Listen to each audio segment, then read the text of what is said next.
مرحبا، أنا زين بنت بشار الأسد، وبحب لكم أعمال المخطوفة مثل ما عم تقول صفحات الفلاح. يعني إن شاء الله. إمتى؟ قريب إن شاء الله. إمتى يعني؟ قريب ما بنحسن حديد. إمتى يعني؟ قريب إن شاء الله ما بنحسن حديد يعني قريب سريع يعني.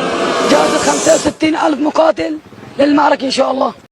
تتذكر يا ابو حافظ وقت طلع هذا وصار يحكي وكنتوا تضحكوا عليه؟ طلع كلام مظبوط 100%، والله طلع فهمان كتير وانت طلعت حمار وما صدقت وقلعوك تقلية من الكرسة، اكلت هوا هيك الشوك اش هيك مثل البغل.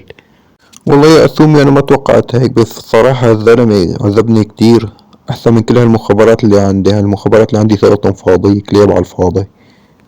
بنتي زين معلش قومي تعملي لنا تحطي لنا كاسين شاي بعد اذن ثواربك. يلا بابا تكرم. أعزائنا المشاهدين، إليكم هذا الخبر العاجل. تم خطف زين بنت بشار الأسد في روسيا، وتناقلت صفحات فلافل الأسد إن من قام بخطفها هم من الحكومة السورية الجديدة.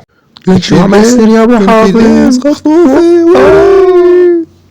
هاي فرصتك يا أبو حافظ، هلأ صار فينك تشوه صورة أحمد الشرع.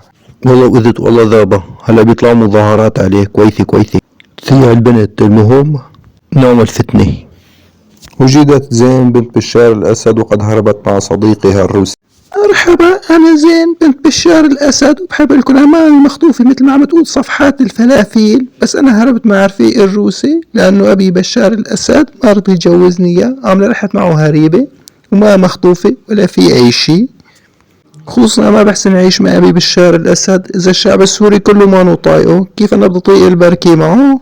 باي باي جايز. الغير عن أبوك يا أسماء الأخرس، ما عرفتي تربيتك.